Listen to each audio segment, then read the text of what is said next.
Assalamualaikum warahmatullahi wabarakatuh.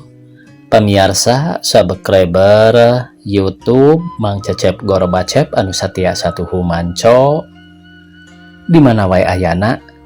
Alhamdulillah dina dangat ayeuna Mang Cecep Gorobacep tiasa ngajomantara deui dina raraga midangkeun dongeng Sunda.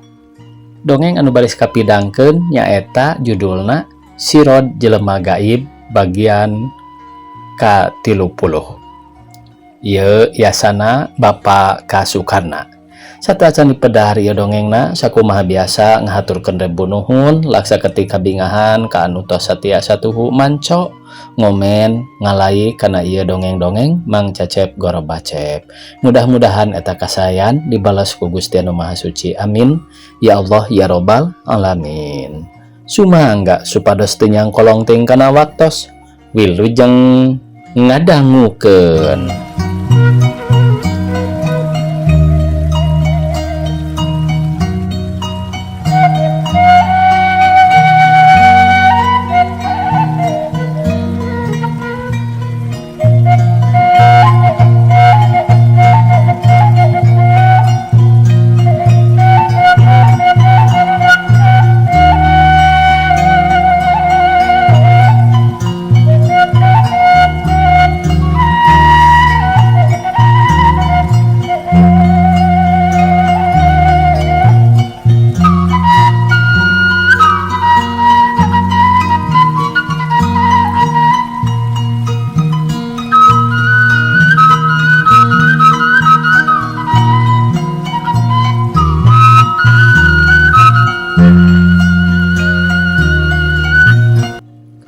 Sanggeus jang sirod ngaleos Abah Jamil teh marah mayret ngareret ka si kewen anu budina jamotrot lantaran manehanana ku Bah Jamil teu dipandang.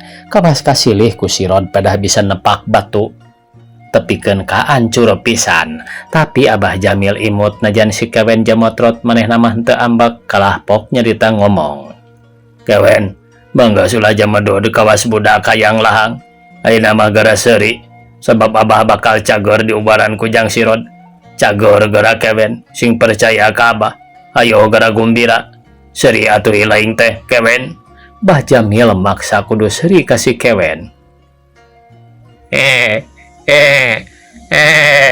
Si kewen seri kapaksa kawas nu ngomong di pengkak irungna atuh gara sarerea saleurik jeung serikeun si kewen nu hese seuri. Urang tunda heula lalakon Bah Jamil ayeuna urang guar deui lalakon keluarga Bapa Dasuki. Harita teh bada Isya saberesna sarolat teh Padasuki jeung istrina ngarobrol di tengah imah ari sirod mah ditepas di kamarna urut kamin keur ngusapan ka anakna nyaatilah anu gelis. Harita keur sare tibra dina lahunan jang sirod kumanehna teh diteuteup tina bakat ningku nyaah. Nyaatilah gelis pisan tetela nurun ka indung rupana lir terong bae anu geus dibelah dua atuh jang sirod nyaaheun. Nyaatilah diusapan. Kukitu teh mah pantes da puguh anaknan hiji sabab ari jang Kamran mah lain anak ti manehna. Sirod teh tetep teu ngaku yen eta anak manehna. Keur jongjon sirod ngahulang bari netep ka atilah anu sare dina lahunan. Jol Nyi Epon teh nyampeurkeun. Gek diuk hareupeun sirod Nyi Epon teu weleh melong nyidik-nyidik kakang sirod anu sakitu nyaahna ka atilah anak cikal ngan hanjakal ka jang Kamran manehna teu openan. Kang sirod naon nu diuli ku akang di panyabaan teh ngabeda-beda ka anak. Cing atuh ulah kitu teuing Kang. Upami leres eta murang kali sanes putra engkang sawios abdi mah tumamprak bae mung terus terang abdi henteu aya hate sacombana sareng nu sanes. Henteu Kang, abdi tetep mibogoh teh mung ka diri akang ku anjeun. Nah atuh bet aya nu sumping sami sarupi jeung akang. Lepat abdi eta teh Kang Sirod. Nyi Epon bari teu karasa berbei cipanona ngalembereh. Nyai entang lain ngabeda-beda kana jasmani sareng rohani anu memang saasal pada manusia. Tapi urang kedah terang kana hukum-hukumna anu ku urang dianut. Di dieu akang teh sanyana rek ati-ati pisan lamun encan manggih keterangan anu bener mah. Sabab antara urang duaan encan manggih kecap anu sarua anu ngajadikeun sababna urang boga anak deui nyaeta Jang Kamran teh akang nyaah ka manehna lantaran rek kitu rek kieu oge manehna teh makhluk Allah anu wajib ku urang dihormat-hormat. Tapi pikeun diri akang ayeuna mah acan wani ngalakukeun nyebut anak lantaran henteu rumasa akang ngahiji jeung nyai ti mimiti akang indi ti dieu ngantunkeun nyai nu harita keur kotoran. Tah lantaran eta pisan wayahna nyai wayahna lin akang embung ngaku dapikeun ngaku mah gampang. Tapi lamun akang ngaku akang kudu tanggung jawab kana kabeneranana. Lamun eta engke yakin yen anakna anu sejen hukumna keur akang berat ngaku-ngaku anak batur ngebohongan diri akang. Ayeuna mah sabar bae akang teh arek ikhtiar neangan jalan keluar sangkan urang beres roes ulah aya kuciwana. Sabab ngaruksak mah gampang teu cara ngomeanana hesena kabina-bina leuwih-leuwih ti mimiti. Tah eta kudu dipikir ngarah engke awal akhir ginulur kasalametan. Lamun mikirkeun nafsu mah puguh bae akang nafsu nu sifatna dua rupa. Nafsu hade, nafsu goreng mengaruhan diri akang. Cenah nafsu goreng akang kacida ambakna lantaran akang teu suka pamajikan di pondokan tapi kang jadi bukti boga anak buktina teh tapi lain anak akang. Ari nafsu anu hade keun bae pirasa kitu da nyai henteu nyahoan yen aya nu ngabobodo ngaku-ngaku diri akang rupa jeung sorak sarua ngan modelna ari bijil bisa moncor kana bilik anu ngan sagede jara melongona eta bilik. Keur manehna mah teu sulit malah ceuk Abah Jamil mah sakapeung osok ka tembong dibentak terus ngaleungit hiji makhluk cara akang tapi anu bener mah lain.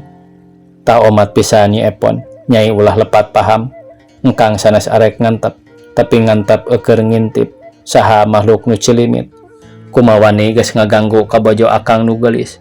Matak nyereri hate. Lamun haban di pikiran akang teh asa dicopet dipawok pupujan akang.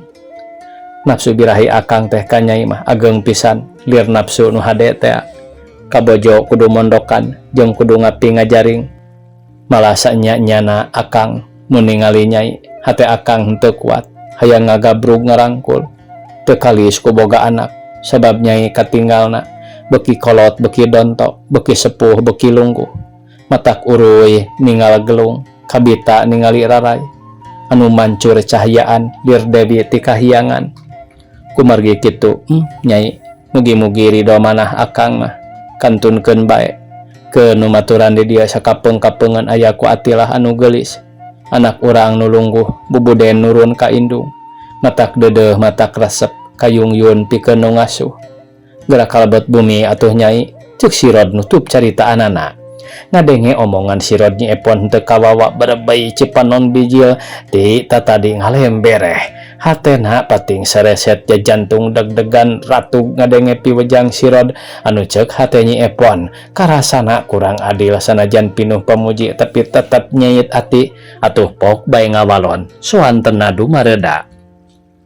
Kang Sirod abdi nuhun ku akang di papatahan nu sakitu ngareusina ku abdi kahartos pisan sagala piwejang akang mung sanaos kitu oge abdi teh wajib unjukan yen hate abdi teraos nguping cariosan engkang nanging teraosna abdi sanes nguping basa awon sareng sanes diseseulan kateraosan sim abdi asana teh diri akang ka abdi teh rubah-robah sakapeung akang teh nyaah sakapeung deui mah ngewa ieu tiasa katinggal dina laku lampah akang nyaahna ka diri abdi anu pinuh ku pamuji tapi nyelapkeun ka nyeri anu karaos ku abdi matak nyanyautan hate nyelapkeunana ka nyeri engkang mah tiasa pisan ku ngapilainkeun budak anak urang anu bungsu luka pedah tanpa daksa keur buntung sirahna dugul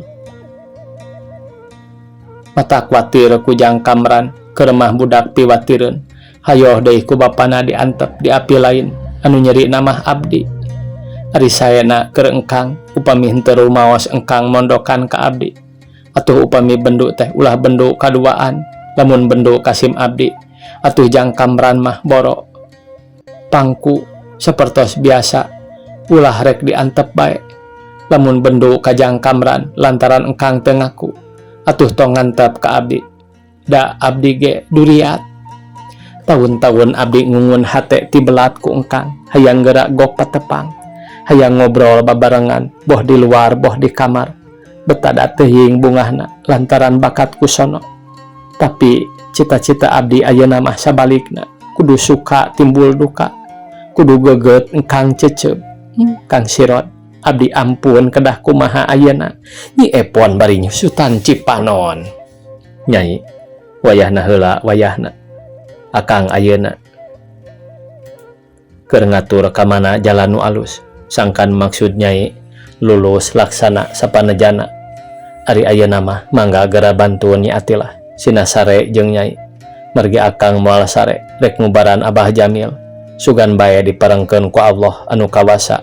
Abah Jamil bisa cager sababna landong ti akang ceuk Jang Sirot bari terus manehna mangku Nyi Atilah sok dibikeun ka bojona.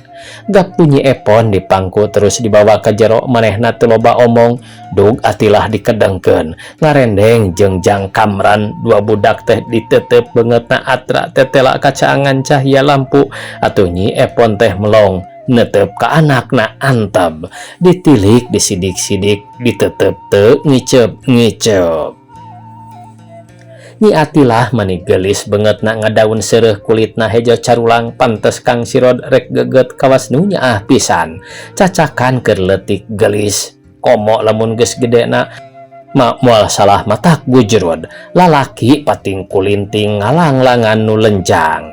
Ari ret ningali Kamran rupana teh kasep pisan dina kereutan beungeut mah tapi ret kana sirahna buleneng taya buukan ngan ukur culcel cararang kawas pelak jagong bae atuh Nyi Epon narangsa ri Cipanona ngarembeng dina kongkolak panon teh barang ret kana leungeuna anu teu aya ramoan curucut Nyi Epon ceurik tina bakat ning kuwatir. Cirik Nyi Epon dipegeg tibatan jeung soraan mah bet kajeun tiba baregeg sabab sieun kadengeun ku Sirot anu ditepas mata khawatir ku Nyi Epon lamun ningal warugana bangun nalang sapisan di kamar ngumbar Cipanon bari netep dua budak nu keur salare tibra. Bibir panonna Nyi Epon harita mani nyalangkrung pinuh pisan ku Cipanon atuh ningalina bureng kahalangan ku Cipanon sabab bulu panon rapet baraseuh ku Cipanonna atuh Nyi Epon teh cengkat ret ningali kana bilik anu katinggalna rumeuk ngebelegbeg siga poe kahalangan ku Cipanon. Tapi sanajan poek ge ari ka anu sajian mah teu ngabeleg-beg kitu atuh terus ku Nyi Epon Cipanonna teh disusut ari bray ningali deui manehna mani ngagebeg lantaran aya jelema gedena kaliwat saking atuh ngan ukur saleret gancang Nyi Epon teh tungkul sieun ku eta makhluk anu jujul kala langit sarta Nyi Epon ngagoak tina bakat ning ku sieun. Ma cenah Nyi Epon ngan ukur sakitu bisa ngomong na teh gancang mengpeunan beungeutna ngadenge anu ngagero indung Nyi Epon ngorecat gancang bae harita teh ngageuingkeun salakina atuh pada suki ribut da manehna ge ngadenge sabab sanya-nyana pada suki jeung bojona harita encan sarare kakara gogolehean gancang manehna kaluar muru kamarna Nyi Epon. Kasampak Nyi Epon mengpun ari anakna nyararing sarta cerik manireang atuh gancang ku bapana. Nyi Epon teh diguyahkeun sarta indungna Nyi Epon mangku incuna Jang Kamran anu harita oge cerik manitarik gogohakan.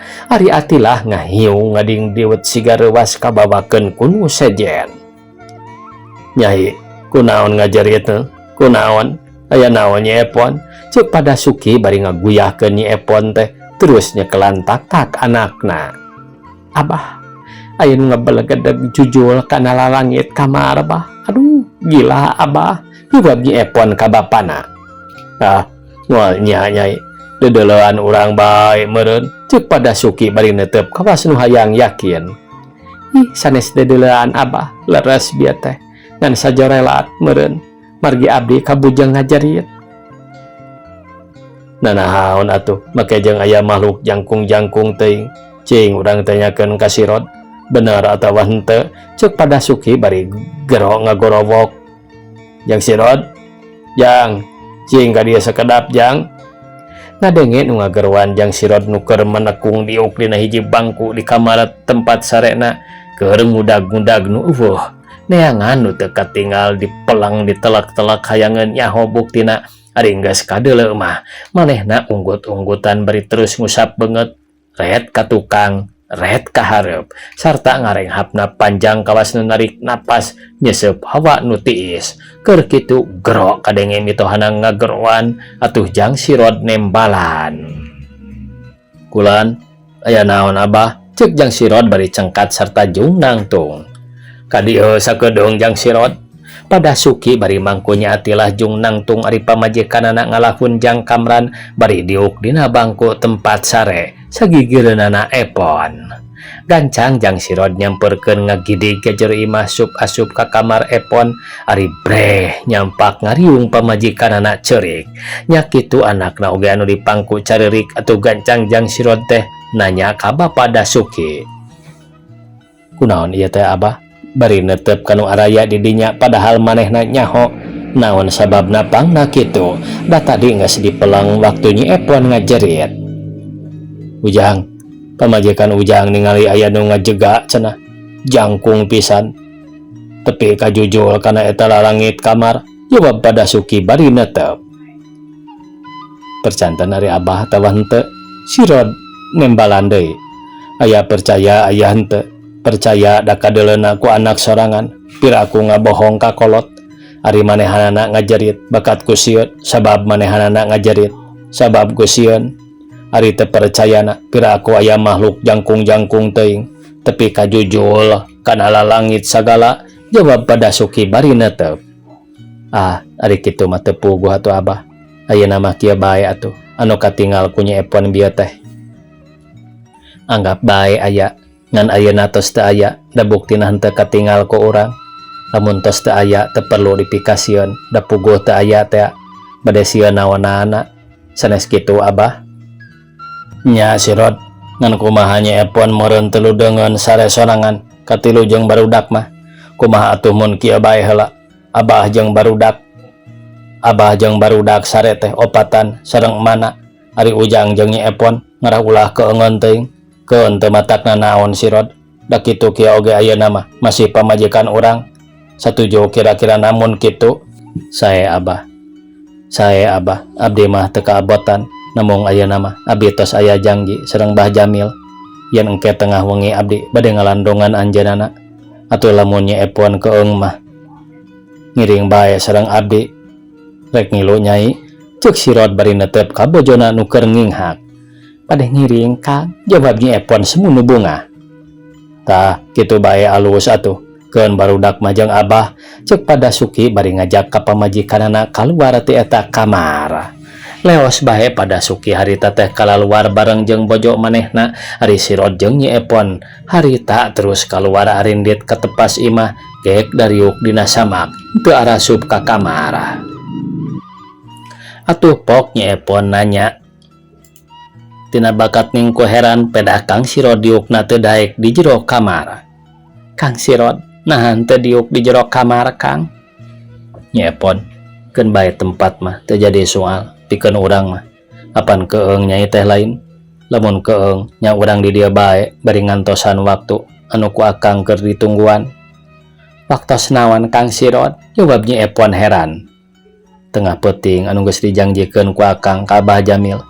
Jadi engke tengah peuting urang indi ti dieu nya urang muru ka pancuran sabab Abah Jamil geus araya di dinya. Rek ngilu Nyi Epon teh. Bade Kang Sirod mangga abdi ngiringan ka mana oge Kang? Jawab Nyi Epon bungaheun pisan diajak ku salakina teh. Syukur Nyai rek ngilu mah sugan bae engke keur urang nambahan pangalaman kudu kumaha hirup di dunya teh sangkan urang salamet dunya akhirat. Janten Kang Sirod teh bade mamatahan Abah Jamil atanapi bade ngubaran? Bade ngubaran akang mah ari ngubaran teh rupa-rupa keun gara engke oge urang moal burung terang. Jawab Sirod bari netep ka bojona sarta jep harita jarempe henteu aya nu nyarita. Kang Sirod moal janten gangguan upami abdi ngiring. Nyi Epon sanggeus sajongjongan jarempe nanya ka si Rod. Moal Nyai kenging mikir eta oge. Keun geura engke ku urang bisa kaharti bakal aya naon nu bakal kalampahan ku Abah Jamil. Engke ku Nyai hartikeun. Nuhun atuh Kang Sirod ari kitu mah. Tembal Nyi Epon bangun gumbira ari hatena ngarap-ngarap hayang geura tepi kana waktuna. Kacatur geus tengah peuting karasana sepi jempling da puguh lembur ti iseun harita mah imah culcal kahalangan tatangkalan anu kaina galede sarta kebona di pagar anu ngajadikeun sepi. Mata keung nu lumampah lantaran asa geeuman nya kitu Bah Jamil oge memeh manehna indi teh harita ngajak badami. Tihul kewen ilaing perlu mariru euy sabab sanajan anu bakal ngaluarkeun hojah teh si Rod lain dewek tapi lain perlu ngarti jeung nyaksian. Jadi anu aya di dieu mah geus bae sorangan Jang Kamin. Kumaha ludeng Ujang di dieu sorangan? Ceuk Abah Jamil bari ngareret ka anakna. Teu ludeng Abah, jawab Jang Kamin muringis. Nah anak Abah make teu ludeng aya di imah sorangan. Sieun kunaon? Abah Jamil kerung. Sieun ku rupi-rupi bae Abah. Kahiji sieun ku si Rod palsu. Kadua abdi teu tiasa upaya pisan da puguh leungeun abdi duanana kalomper. Lamun kitu mah ngaringkol bae atuh dikukurudung ku sarung serta dibuleun ku simbut. Moal ceuk. Moal titik-titik. Ceuk rasa Abah mah moal aya naon-naon. Ari Abah pang perlu mawa si Tihul jeung kewen teh sabab Abah sorangan suku teh komper sabelah. Jadi lamun si Rod maksudna rek nipu ka Abah sarta rek ngabinasa pisan aya tameng dada duaan kaharti Ujang. Jeung wayahna bae deui sabab peuting ieu teh peuting anu nangtukeun pikeun urang anu bakal nangtukeun naha urang teh bakal cagor atawa bakal paeh. Tah lamun aya naon-naon pasti Ujang salamet. Jeung salah saurang antara si Tihul jeung si kewen bisa ka dieu ngarti Ujang. Tapi keun mudah-mudahan eta sangkaan goreng teh teu kajadian. Ceuk Abah Jamil bari melong ka anakna anu muringis embung ditinggalkeun meureun. Ngartos Abah namung ulalami bae atuh. Hate mah alim abdi teh Bah, jawab Jang Kamin ngalimba. Sanggeus badami kitu mah leos bae Abah Jamil harita keneh kaluar dituturkeun ku si Tihul nya kitu deui si kewen. Barang geus aya di luar Bah Jamil terus ditungtun ku si kewen dicekelan ari si Tihul nuturkeun lempang pandeurieunana sajajalan ngetrik bae iteukna ketruk-ketrukan kadenge teh tela pisan. Barang manehna geus tepi reg areureun di pancuran sabab jangjina si Rod teh manehna bada janari kudu geus aya di dinya. Ari harita mah encan kakaraget tengah peuting tapi Bah Jamil geus indit sabab ngarasa curiga. Sieun mun bada janari kapiheulaan ku si Rod nu matak manehanana tengah peuting geus kenceling. Malah mah keur si Rod oge manehna geus ngartieun pangnamenta banci janari ngarah Abah Jamil indit kira-kira tengah peuting sabab jelema jahat masuk segala nyangka bae najan maksud si Rod nulung disangkana mah rek jahat. Nu matak encan waktuna tangtu Abah Jamil indit kitu sangkaan si Rod teh. Atuh manehna ge kitu inditna teh tengah peuting tapi lain kapancuran kalah ka imah Jang Kamin hayang nyaho buktina nah bener nah salah sangkaanana manehna. Kang si Rod nah geuning bet ka dieu sanes bade kapancuran Kang. Ceuk sangkaan Akang Bah Jamil geus dipancuran Nyai padahal Akang marentahkeun wanci janari geura urang buktikeun ka imahna ngarah jelas. Ceuk rasa Akang mah pasti nu aya di imah ngan tinggal Kamin. Kitu maksud Akang teh. Paingan atuh Kang, jawab Nyi Epon bari jongjon lempang jeung salakina sarta harita geus tepi ka imahna Abah Jamil. Kamin, Min, ieu kuring si Rod. Ceuk Jang si Rod bari terus bae unggah ka tepas maksudna rek rek terus asup ka imah. Gebeg yang kami ngagabag aya nu nanya kitu teh. Rei bulu pundukna cengkat, kesangna ngadadak ngoprot tina bakat ningkusieun sabab cek hate manehna tetela anu datang teh lain sirod sanyana tapi sirod anu palsu nu ngomperkeun ka manehna sabab sirod nu nya mah keur ngubaran bapana. Atuh jang kamin teu nembalan kalah ngahep-hep bae malah manehna nangkubaan. Amin. Wah ulah sok api-api sare, da kuring oge nyaho, masih buncelik keneh, cek sirod bari sup ka jero imah sarta nungtun Nyi Epon. Ngarasa palupuh ngemplat nandakeun anu ngalengka sirod keur asup ka imah, katambah nyamperkeun pisan. Atuh jang kamin ngahod-hod manehna mani ngadeg-deg kana palupuh ge ender kawas keur muriang bae. Atuh jang sirod teh seuri gancang manehna ngarongkong noel kana suku kamin dibarengan ngomong kieu. Kamin, cek sirod bari noel sukuna kamin anu ngarengkol. Atuh jang kamin ngagohak tina bakat ningkurewas hatena dagdig duguratuk. Wow, abah, ayah korod abah. Cek jang kamin ngagorowok bari nyebut korod sagala anu maksudna mah rek nyebut sirod palsu ngan sion. Udang kamin, cek sirod bari ngadudut simbutna sarta terus jang kamin digolepakeun singa nangkarak. Tapi sanajan geus nangkarak oge manehna mah peureum bae bakat ku sion. Beunta kamin, lamun teu beunta dibere lolong hag, cek sirod nyingseunnan. Aduh, ampun korod, bangga bade beunta si korod. Si korod, cek jang kamin bari gancang manehna beunta bakat ku sion meureun. Barang bray jang kamin beunta ari breh aya nu nangtung Nyi Epon sareng jang sirod atuh manehna olohok sarta gek manehna diuk beungeut jang kamin teh tanggah ningali beungeut Nyi Epon anu kacaangan damar. Ret deui manehna ningali ka sirod anu keur melong atuh pok manehna ngomong kawas nu sieun pisan. Ieu teh jang sirod sareng Nyi Epon. Nya kuring sareng Nyi Epon, ari Bah Jamil ka mana? Kapancuran ngantosan sirod cenah mah. Nah make endit wayah kieu apanjang jina janari. Duka akang mah teu terang jang sirod. Tah ieu Nyi Epon masih hayang keneh ngarampa Kang Kamin. Pek nyarita ari hayang ngarampa mah mengpeung aya salakina. Aduh, ampun jang sirod. Ampun akang teh. Cacakan yang sirod teh aya oge make aya sirod sejen geuning sarta ngomperkeun leungeun akang. Hayang cager deui akang teh. Kan tenan bae jang sirod, jawab jang kamin atoheun. Minta dihampura heula atuh ka Nyi Epon sarta jang je moal deui. Nyi Epon, akang minta dihampura Nyai, geus kumaha ni maksa mirusa ka Nyai. Moal deui akang teh Nyi Epon, keun lamun akang cager deui mah urang jadi dulur bae nya. Dihapunten pisan Kang Kamin, jawab Nyi Epon bari ngalimba deui. Tah Kang Kamin, lamun Nyi Epon geus ngahampura kakara sanes waktu ku abdi urang ubarannya luka bakal cager henteu mah kumaha engke bae. Ari ayeuna rek kapancuran heula, rek nepungan Abah Jamil.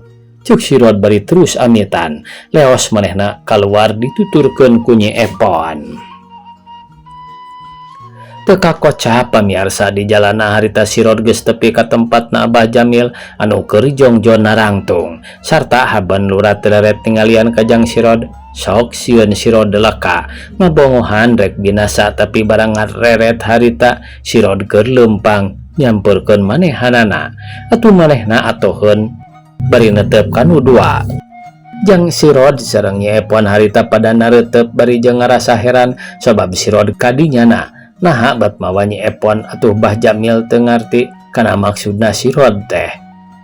Nah manehna rek naon tengah peuting jeung awewe atuh barang jol sirod teh gancang harita ditanya. Sirod, nah ka dieu teh bet jeung Nyi Epon aya naon pangna ka dieu bareng jeung pamajikan? Abah Jamil bari netep anu kaparengan harita keur caang bulan atuh teteh lapisan kana rupana teh. Keun bae Bah, eta mah urusan abdi. Ayeuna mah urusan Abah, sanes hoyong dilandongan Abah teh. Nya sirod, ngan terus terang bae nya Abah teh sanyana mah ngarasa curiga ka sirod teh. lantaran maknya aya ngubaran make jeung los-los kapancuran sagala. Naon maksud Sirod pangna kitu teh? Teg Abah boga sangkaan buah-buah Sirod teh rek nganiaya Abah ku jalan lemes supaya pajauh jeung batur Abah. Nu matak wah dibawa bae ku Abah teh si Tihul sareng si Kewen bisi sangkaan Abah bener. Tapi teu sangka Sirod Abah teh anu disangka Sirod datang ngabongohan ka dieu beri lengkap ku pakarang ari jolbet duaan jeung awewe sarta teu salaman sulumun. Atuh ayeuna mah boga rasa yen Sirod teh bener-bener rek ngubaran ka Abah. Sok kumaha atuh Sirod ieu teh? Cuk Abah Jamil terang-terangan bae yen geus aya sangkaan goreng pang tepikeun ka cicing di tempat anu eueuh tatangkalan oge. Waktosna kabujeng sae pamiarsa sakitu anu tiasa kapihatur. Wassalamualaikum warahmatullahi wabarakatuh.